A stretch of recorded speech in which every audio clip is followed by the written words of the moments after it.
بسم اللہ الرحمن الرحیم۔ اللہ کے نام سے شروع جو نہایت مہربان ہمیشہ رحم فرمانے۔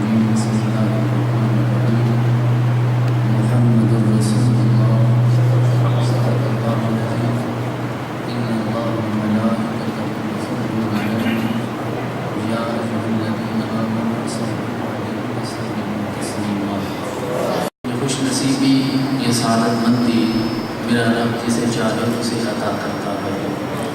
تو اب یہاں اپنے گھر سے دور بیٹھ کر دیار غیب میں اگر اللہ کا ذکر کر رہے ہیں، اس کے نبی صلی اللہ علیہ وسلم کی باتیں سن رہے ہیں، بلبلیں تو کرتی رہیں گل کی چمن کی گفتگو، ہم محمد کے لب و رخسار کی باتیں کریں۔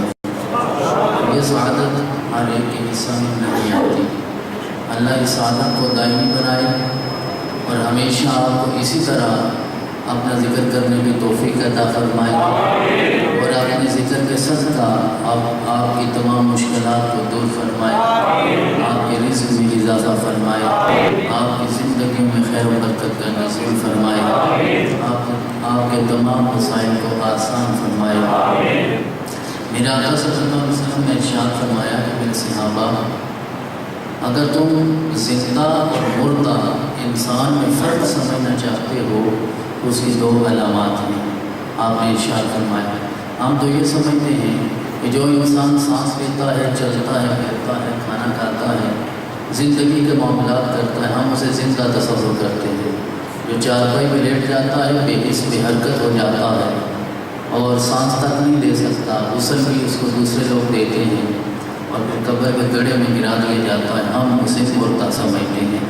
لیکن آقا نے ارشاد فرمایا، حقیقی انداز میں زندہ وہ ہوتا ہے جو اللہ کا ذکر کرتا ہے، اور جو اللہ کا ذکر کرنے سے محروم رہتا ہے وہ چلتا پھرتا بھی انسان مردہ ہی ہوتا ہے۔ تو میرے بھائیوں، ہم خوش بخت ہیں، اللہ نے اپنے ذکر کے لیے ہمیں منتخب کر لیا۔ ساری زندگی انسان اگر ذکر کرتا رہے اور اللہ کی تمام نعمتوں کی شکر بھی ادا کرتا رہے، پھر بھی نعمتیں اتنی بیش بہا ہیں کہ ہم اس کی نعمتوں کے شکر کا حق ادا نہیں کر سکتے۔ اب کوئی انسان اگر یہ کہے کہ میں اس بات پہ شکر کروں، مجھے تو کھانے کو لقمہ نہیں ملتا، میں 6-7 سال سے اپنے گھر سے باہر یہاں بیٹھا ہوں، میرے تو مسائل ہی حل نہیں ہوتے، تو میں کس بات کا شکر ادا کروں؟ ہم تو اپنی جان بچا کر یہاں پہنچے ہیں، تو کس نعمت کا شکر ادا کریں؟ میرے بھائیو، اللہ نے تمہیں کلمہ کی توفیق عطا فرمائی ہے، اس سے بڑی اور کوئی نعمت نہیں ہو سکتی۔ بہت سارے معاملات آپ اپنی آنکھوں سے یہاں بھی دیکھتے ہوں گے، مجھے بھی اتفاق ہوتا ہے، ایسے محیر العقول کارنامے دنیا سر انجام دے رہی ہے کہ انسان سر پکڑ کے بیٹھ جاتا ہے۔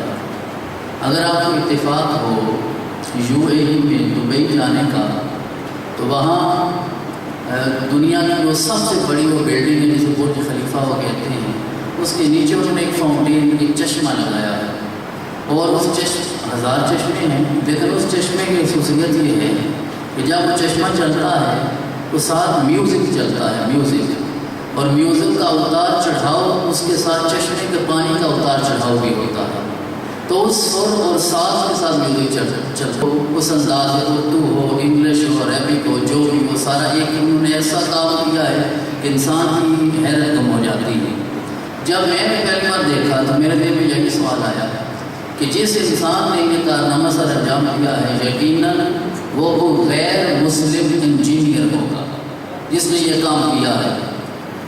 کام تو اس نے بہت بڑا کر دیا ہے، لیکن ایسا کام اس نے کر دیا کہ جو دیکھتا حیران ٹھہرتا ہے، حیران ہو جاتا ہے، لیکن اس کے باوجود اللہ نے اس کو کلمہ پڑھنے کی توفیق عطا نہیں فرمائی۔ تو کلمے کی توفیق بھی اسے دیتا ہے جس پہ وہ خود راضی ہو جاتا ہے۔ تو یہ سب سے بڑی نعمت ہے۔ حضرت موسیٰ، حضرت عیسیٰ دعائیں کرتے رہے، اے رب کائنات ہمیں اپنے نبی محمد رسول اللہ کا امتی بنا دے، یہ دعائیں کرتے تھے۔ اللہ نے حضرت موسیٰ کی دعا تو قبول نہیں کی، حضرت عیسیٰ کی دعا کو قبول کر لیا، اور ہم جانتے ہیں اور ہمارا ایمان ہے کہ حضرت عیسیٰ آج بھی زندہ ہیں، آج بھی زندہ ہیں، اور وہ دوبارہ دنیا تشریف لائیں گے۔ حضرت عیسیٰ دوبارہ دنیا میں آئیں، اللہ کے نبی بھی ہیں، اللہ کے رسول بھی ہیں، صاحب کتاب بھی ہیں، صاحب شریعت بھی ہیں، لیکن نبی کا امتی بننے کی دعائیں کرتے رہے۔ اللہ نے ان کی دعا کو قبول کر لیا، وہ آج بھی زندہ ہیں اور قیامت کے قریب دوبارہ تشریف لائیں گے، لیکن اللہ کے نبی اور رسول بن کر نہیں آئیں گے، میرے اور آپ کی طرح محمد اور رسول اللہ کے غلام بن کر آئیں گے۔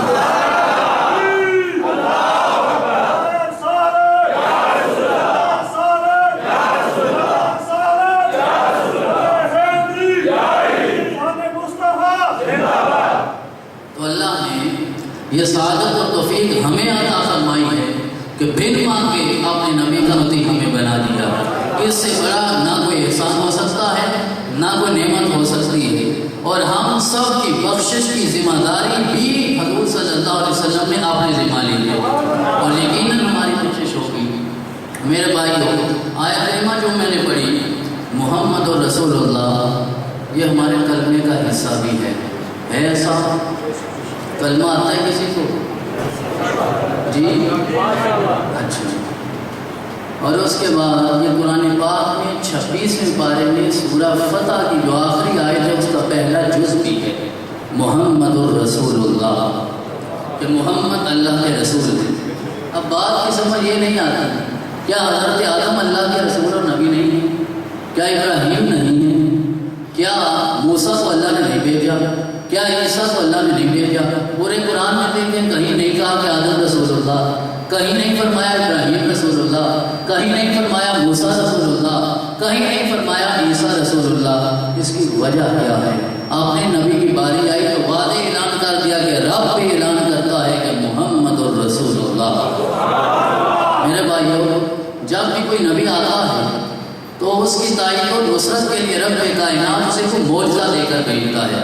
حضرت آدم بھی آئے تو کوئی معجزہ لے کر آئے، حضرت ابراہیم بھی آئے معجزہ لے کر آئے، حضرت موسیٰ بھی آئے معجزہ لے کر آئے، حضرت عیسیٰ بھی آئے معجزہ لے کر آئے۔ تو سارے انبیاء کو رب کائنات نے کوئی نہ کوئی معجزہ دے کر بھیجا، اور وہ انبیاء معجزے لے کر دنیا میں آئے، اور جب بھی ضرورت پڑتی اللہ کی تائید و نصرت سے اس معجزے کا ظہور ہو جایا کرتا تھا۔ لیکن اللہ نے کسی نبی کی رسالت کی خود ان الفاظ میں گواہی نہیں دی، صرف آپ نے نبی بھی گواہی دی ہے۔ اس کی وجہ یہ ہے میرے بھائیوں کہ آدم آئے تو معجزہ لے کر آئے، ابراہیم آئے معجزہ لے کر آئے، موسیٰ آئے معجزہ لے کر آئے، عیسیٰ آئے معجزہ لے کر آئے، لیکن حضرت محمد بن عبداللہ صلی اللہ علیہ وسلم معجزہ لے کر نہیں آئے، سر تپا معجزہ بن کر تشریف لائے۔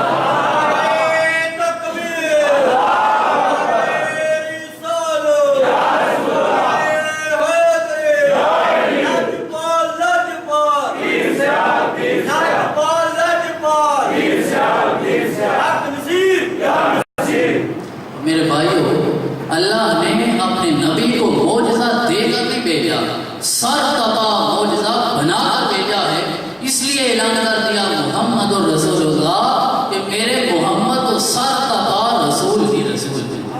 آقا بیٹھتے ہیں تو معجزہ ہے، آقا چلتے ہیں معجزہ ہے، آقا بولتے ہیں معجزہ ہے، آقا خاموش ہوتے ہیں معجزہ ہے، آقا کا ہر عمل اللہ کی طرف سے معجزہ بنتا ہے۔ حضور صلی اللہ علیہ وسلم جو بھی ارشاد گرامی فرماتے ہیں، آپ کے صحابی تھے حضرت عبداللہ بن عمر بن العاص رضی اللہ تعالیٰ عنہما، وہ آقا کا ہر ارشاد رقم کر لیا کرتے تھے، لکھ لیا کرتے تھے۔ چند صحابہ نے کہا کہ بعض اوقات تو آقا خوشگواری کی حالت میں کلام فرماتے ہیں، اور بعض اوقات آپ کا مزاج ناگوار ہوتا ہے، اس لیے جو کلام خوشی کی حالت میں اسے لکھ لیا کرو، جو ناگواری کی حالت میں اسے لکھا نہ کرو۔ حضرت عبداللہ نے کچھ لکھنا کچھ نہ لکھنا شروع کر دیا۔ ایک دن آقا نے دیکھا کہ لکھ نہیں رہے، آپ نے فرمایا عبداللہ پہلے تو میرا ہر جملہ رقم کرتا تھا، اب کیوں لکھنا چھوڑ دیا ہے؟ عبداللہ نے سارا واقعہ گوشگزار کیا تو آقا نے ارشاد فرمایا اکتب فوالذی نفسی بیدہ ما یخرج منی الا الحق۔ آقا نے فرمایا لکھو، اللہ کی عزت کی قسم میری زبان سے سوائے حق کے کچھ جاری ہی نہیں ہوتا۔ والنجم اذا ہوا ما ضل صاحبکم وما غوی وما ینطق عن الہوی ان هو الا وحی یوحی، کہ وہ نبی اس وقت تک کلام نہیں کرتا جب تک اللہ کی طرف سے حکم نہیں ہو جاتا۔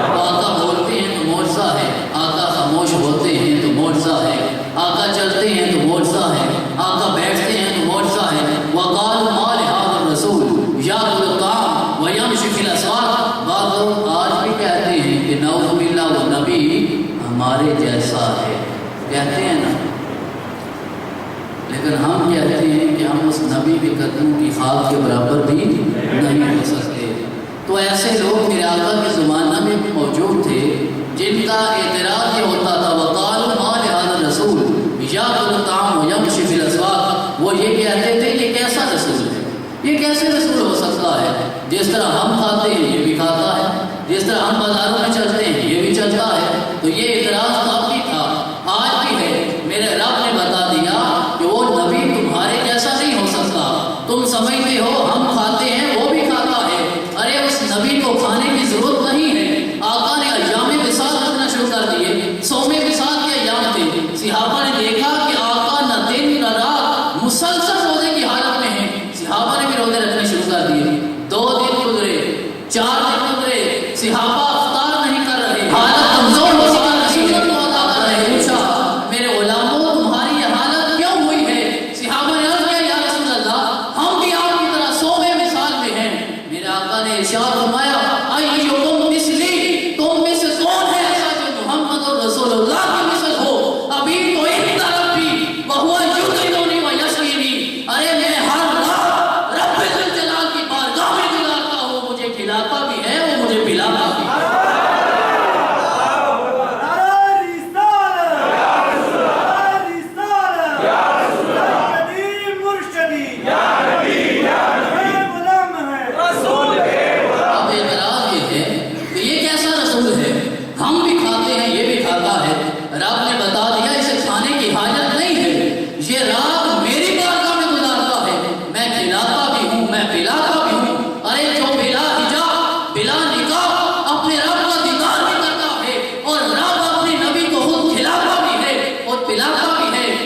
دنیا کے کھانوں کی کوئی حاجت نہیں ہے، تو ہم میں سے کون ہے ایسا جو اس نبی کی مثل ہو سکے؟ اب سوال یہ ہے کہ اگر نبی کو دنیا کے کھانے کی حاجت نہیں ہے تو پھر آپ دنیا کا کھانا کیوں کھاتے تھے؟ یہ سوال ہے۔ میرے نبی نے دنیا میں ہر وہ کام کیا ہے، ہر وہ عمل کیا ہے کہ اگر انسان اس عمل میں رہنمائی لینا چاہے تو سیرت مصطفیٰ کو اٹھاؤ، لقد کان لکم فی رسول اللہ اسوۃ حسنہ۔ اللہ نے اپنے رسول کی زندگی میں ایسا اسوہ قرار دے دیا ہے کہ اگر انسان کھانا بھی چاہے نبی کی سنت کے مطابق کھاؤ، اپنی بھوک مٹاتے جاؤ گے، اللہ تمہاری ضرورت کو بھی پورا کرے گا، نامہ اعمال میں نیکیاں بھی درج کرتا چلا جائے گا۔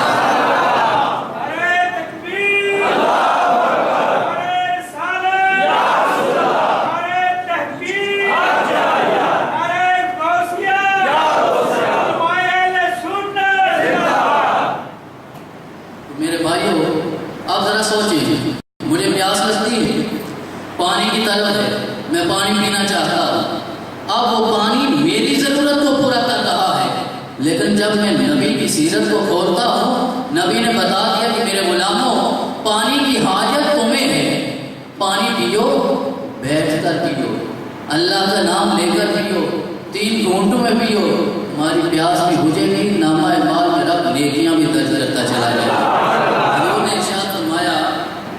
اگر کوئی انسان حلال رزق کمائے، حلال رزق مشکل ہے لیکن جو بھی کمائے، اگر حلال رزق کمانے کے بعد اپنی بیوی کو ایک لقمہ حلال کا کھلاتا ہے، ایک لقمہ حلال کا کھلاتا ہے، وہ ضرورت اپنی اولاد کی گھر والوں کی پوری کرے گا، اللہ اس حلال رزق کے صدقے اس کے نامہ اعمال میں درجات بھی بلند کرتا چلا جائے گا۔ میرے بھائیوں نبی اس لیے نہیں کہتا تھا کہ اسے کھانے کی حاجت ہے۔ غزوہ خندق کے واقعات اس نے نہیں پڑھے، وہ جب خندق ہوتی جا رہی تھی، میرے اور آپ کے آقا حضرت محمد رسول اللہ صلی اللہ علیہ وسلم آپ بھی اپنے غلاموں کے ساتھ خندق کھود رہے ہیں، وقت آتا ہے ایک ایسی چٹان تھی کہ سارے صحابہ نے مل کر کوشش کی، لیکن وہ چٹان جو ہے پھٹنے کا نام نہیں لے رہی تھی، ٹوٹ نہیں رہی تھی۔ سارے صحابہ حضور کی خدمت میں حاضر ہوئے، عرض کرتے ہیں یا رسول اللہ، پیٹ سے کپڑا ہٹا کر کہتے ہیں یا رسول اللہ 2 دن ہو چکے ہیں ہم نے کھایا کچھ نہیں ہے، پیٹ پہ پتھر اس لیے باندھا ہے تاکہ دشمن یہ سمجھے کہ یہ طاقتور لوگ ہیں۔ حضور مسکرائے، آپ نے اپنے بطن اطہر سے کپڑا ہٹایا، آپ نے ارشاد فرمایا تم نے 2 دن سے کچھ نہیں کھایا، تمہارے نبی نے 3 دن سے کچھ نہیں کھایا۔ اب سارے صحابہ پتھر ٹوٹتا نہیں ہے، وہ چٹان ختم نہیں ہوتی، میرے رسول اللہ نے ایک ضرب ماری، وہ چٹان ٹکڑے ٹکڑے ہو جاتے ہیں۔ 3 دن سے کھایا کچھ نہیں تھا، اب کیسے کہوں کہ نبی کو دنیا میں کھانے کی حاجت ہے؟ حضور صلی اللہ علیہ وسلم بلا تشبیہ بلا تمثیل، اللہ معاف فرمائے، جب ہم کھانا کھاتے ہیں، کھانا کھانے کے بعد انسان کو پھر قضائے حاجت بھی ہوتی ہے یا نہیں ہوتی؟ معمول کے مطابق ہوتی ہے۔ قضائے حاجت جب کرتے ہیں انسان اپنی قضائے حاجت سے بھی ناگوار ہو جاتا ہوتا ہے یا نہیں ہوتا؟ حضرت عائشہ ارشاد فرماتی ہیں جب میرے اور آپ کے آقا حضرت محمد رسول اللہ صلی اللہ علیہ وسلم قضائے حاجت کرنے کے بعد حمام سے باہر آتے تھے تو وہاں سے خوشبو آ رہی ہوتی۔ لوگ جتنا بھی احترام کریں، جتنی بھی عقیدت کریں، لوگ ہاتھ بھی چومتے ہیں، گھٹنوں کو ہاتھ بھی لگاتے ہیں، لیکن انسان کے لعاب دہن سے یعنی تھوک سے دوسرا انسان ضرور نفرت کرتا ہوتا ہے یا نہیں ہوتا؟ ہوتا ہے ایسا۔ لیکن حضور صلی اللہ علیہ وسلم کے صحابہ آپ کے ساتھ ہیں تو حضرت عروہ کہتے ہیں کہ میں نے دیکھا کہ حضور صلی اللہ علیہ وسلم جب بھی لعاب دہن باہر پھینکتے ہیں وہ زمین پہ نہیں جاتا، کبھی ابو بکر کے ہاتھ میں جاتا ہے، کبھی عمر فاروق کے ہاتھ میں جاتا ہے۔ نازاں ہے جس کے حسن و حسن رسول ہے، یہ کہہ شام تو میرے آقا کے قدموں کی دھول ہے، اے راہ دوان شوق جہاں سر کے بل چلو، طیبہ کے رستے کا تو کانٹا بھی ٹوٹ۔ حسن یوسف پہ کٹی مصر میں پشت زنا، سر کٹاتے ہیں تیرے نام پہ مردان۔ حضرت یوسف کا حسن مصر کے بازار میں بلا وجہ بکتا ہے، ہر ایک نے دیکھا حضرت یوسف کے حسن کو، عزیز مصر نے خریدا، یوسف کو لے جاتا ہے گھر۔ پھر کیا ہوا؟ زنان مصر نے جب حضرت یوسف کے حسن کو دیکھا ضبط نہ رہا، یوسف کے حسن کو دیکھتی جا رہی ہیں اپنی آنکھوں کے ساتھ، اور مصر کی عورتیں اپنی انگلیاں کاٹتی جا رہی ہیں۔ حسن یوسف دم عیسیٰ ید بیدا داری، آنچ خوباں ہما دارا تو تنہا داری۔ ارے یوسف کا حسن، یوسف کے پاس حسن کے سوا کچھ نہیں، حضرت عیسیٰ کے پاس دم کے سوا کچھ نہیں، اور حضرت موسیٰ ہاتھ نکالتے ہیں سفید ہو جاتا ہے۔ شاعر کہتا ہے کسی کے پاس ایک خوبی ہے، کسی کے پاس 2 خوبیاں ہیں، کسی کے پاس 3 خوبیاں ہیں۔ جب سارے انبیاء اور رسل کی عظمتیں اور خوبیاں ملتی ہیں تو محمد اور رسول اللہ بن جاتے ہیں۔ تو حضور صلی اللہ علیہ وسلم کہ حسن کے بارے میں شاعر نے وہ شعر حسن یوسف کو کٹی مصر میں مشت زنا عرض کر رہا تھا، عورتیں دیکھتی ہیں حضرت یوسف کے حسن کو، انگلیاں کاٹتی جا رہی ہیں۔ دیکھا سارے مصر سے، اپنے ساری آنکھوں سے دیکھا، لیکن انگلیاں کٹتی ہیں تو صرف عورتوں کی، یوسف کے حسن پہ اور کچھ نہیں ہوتا، لیکن سر کٹاتے ہیں تیرے نام پہ مردان عرب۔ اب دیکھیں ذرا مکہ کا چوک ہے، حضرت یاسر اسلام کا پہلا شہید وہاں کھڑا ہے۔ ابو جہل کہتا ہے ہزاروں کا مجمع ہے کہ یاسر اگر محمد کا دامن چھوڑ دو گے، محمد کو چھوڑ دو گے، میں زندگی تمہیں بخش دوں گا، اگر محمد کو نہیں چھوڑو گے تو تیار رہو، موت تمہارا انتظار کر رہی ہے۔ تو حضرت یاسر نے بدبان حال نہیں کہا ہوگا کہ محمد کی محبت دین حق کی شرط اول ہے، اسی میں ہو اگر کامی تو سب کچھ نامکمل ہے۔ انہوں نے کہا میں محمد کا دامن نہیں چھوڑوں گا۔ اب ابو جہل 2 اونٹ منگواتا ہے، طاقتور سرخ اونٹ ہیں، اور مکے کا چوک ہے، ہزاروں لوگ کھڑے ہیں، ایک کا رخ اس طرف ہوتا ہے، دوسرے کا رخ اس طرف ہوتا ہے، اور اب ابو جہل کہتا ہے تمہیں آخری موقع ہے، تمہارا قصور صرف اتنا ہے کہ تم محمد سے محبت کرتے ہو، اگر یہ چھوڑ دو تو میں تمہیں زندگی بخش دوں گا۔ تو حضرت یاسر نے یہی کہا ہوگا کروں تیرے نام پہ جاں فدا، نہ بس ایک جان 2 جان 2 جہاں فدا، 2 جہاں سے بھی نہیں جی بھرا، کروں کیا کروڑوں جہاں نہیں۔ انہوں نے کہا ایک یاسر کیا، میں تو 2 جہاں قربان کرنے کو تیار ہوں۔ اب ابو جہل نے حضرت یاسر کی دونوں ٹانگوں کو مخالف سمت میں کھڑے اونٹوں کے ساتھ باندھا، حکم دیتا ہے اونٹ دوڑنا شروع کر دیتے ہیں۔ میرا تصور ملایا، مکے کا چوک ہے، یاسر سامنے ہے، 2 طاقتور اونٹ ہیں، ٹانگیں مخالف سمت میں بندھی ہیں، اونٹ دوڑنا شروع کر دیتے ہیں۔ موت آتی ہے، بڑی آسان ہے آج موت، گن پوائنٹ میں 1 لمحے میں انسان ختم، پاکستان چلے جائیں تو وہاں مرنا مشکل ہی نہیں ہے، ایک بٹن دبتا ہے سارے مرنا اتنا آسان ہو چکا ہے، اتنا آسان ہے مرنا۔ لیکن ذرا یہ تصور کریں، دو اونٹ ہیں، مکے کا چوک ہے، اور یاسر نبی سے محبت کرنے والا، اور نبی کی محبت کے جوش میں دونوں اونٹوں کو دوڑا دیا جاتا ہے، اور حضرت یاسر کا جسم دو ٹکڑے ہو جاتا ہے، اور یاسر کے جسم سے گرنے والا خون کا ایک ایک قطرہ مکے کے چوک میں اعلان کرتا ہے کہ حسن یوسف پہ کڑی مسز نے مشت زنا، سر کٹاتے ہیں تیرے نام پہ مردان مرد۔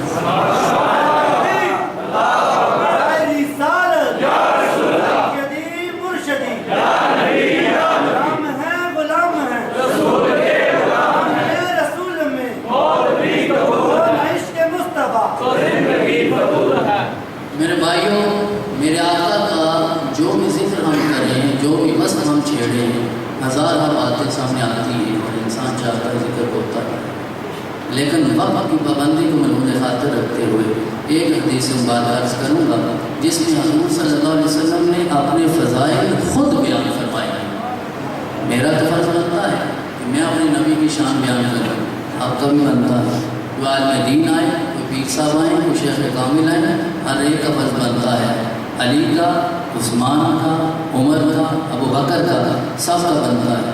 لیکن وہ رسول جو یہ کہتا ہے کہ اللہ نے مجھے فخر عطا فرمایا ہے، عز و انکساری کا درس دینے والا رسول جب خود اپنے فضائل بیان کرے تو اس کو عالم کیا ہوتا۔ ترمذی شریف کی حدیث اس بات کا ابن عباس روایت کرتے ہیں کہ چند صحابہ مسجد نبوی میں بیٹھے ہیں اور حضور صلی اللہ علیہ وسلم اپنے حجرہ انور میں ہیں۔ اب وہ صحابہ باہر مسجد نبوی میں بیٹھے ہیں، آپ میں سے کتنے لوگ ہیں جن کو مسجد نبوی میں حاضری نصیب ہوئی ہے؟ کتنے لوگ ہیں؟ ہمارے کوئی سعادت عطا فرمائے، صرف سرکار سے جب چہرہ نکلتا ہوگا پھر بلا کیسے کوئی جان کو تکتا ہوگا۔ اے حلیمہ تو بتا، تو نے تو دیکھا ہوگا کیسے محبوب میرا تو اسے لپٹتا ہوگا۔ اتنی خوشبخت ہیں طیبہ کی وہ گلیاں یارو جن میں محبوب خدا بن ٹھن کے ٹہلتا ہوگا۔ مجھ کو معلوم ہے طیبہ سے جدائی کا غم، شام کو شمس بھی روتے ہوئے ڈلتا ہوگا۔ اللہ ہر ایک کو یہ سعادت عطا فرمائے۔ کیونکہ حضور نے فرمایا دنیا سے جانے کے بعد جو انسان میری قبر کی روزے کی زیارت کرتا ہے اس کی شفاعت مجھ پر واجب ہے، اور روضے حشر آقا کی شفاعت کے سوا کسی کو نجات نہیں ملنے والی۔ وہ یہ سمجھے نمازیں بڑی پڑھتا ہوں تو نمازیں بخشوا لے گی، نمازیں نہیں، نبی کی محبت، نبی کی شفاعت یہ سب سے بڑی چیز ہے، اور نبی کی محبت کا ثبوت نمازوں سے ملتا ہے۔ نماز صرف اس پہ اکتفا نہیں کیا جا سکتا، اگر نبی سے محبت کرتے ہو تو پھر اس کی سیرت پہ بھی انسان کو عمل کرنا چاہیے۔ تو حضور صلی اللہ علیہ وسلم اپنے حجرہ میں صحابہ باہر بیٹھے ہیں اور باتیں یہ ہو رہی ہیں۔ ایک صحابی کہتا ہے کہ اللہ نے حضرت آدم کو اپنا سفیر بنایا ہے، ان کو بڑا اعلیٰ مقام عطا کیا۔ دوسرا کہتا ہے ہاں اللہ نے ابراہیم کو اپنا خلیل بنایا، بڑا اونچا مرتبہ عطا کیا۔ تیسرا کہتا ہے اللہ نے حضرت موسیٰ کو اپنا کلیم بنایا، اتنا اعلیٰ رتبہ عطا کیا۔ چوتھا کہتا ہے عیسیٰ کو اللہ نے اپنی روح بنایا، کلمہ قرار دیا، تو یہ کتنا اعلیٰ رتبہ ہے۔ سارے صحابہ مختلف انبیاء کے فضائل بیان کر رہے ہیں، میرے آقا ان کا کلام سن رہے ہیں، صحابہ کلام کر رہے ہیں، حضور حجرہ سے باہر نکل کر صحابہ کے درمیان کھڑے ہو جاتے ہیں۔ آپ نے ارشاد فرمایا میرے صحابہ میں نے تمہارا کلام بھی سنا ہے، کلام میں تمہارا تعجب کرنا بھی سنا ہے۔ اب آقا نے ارشاد فرمایا پہلے تم کلام کرتے رہے، میں سنتا رہا، اب محمد اور رسول اللہ کلام کریں گے اور سارے صحابہ میرے کلام کو سماعت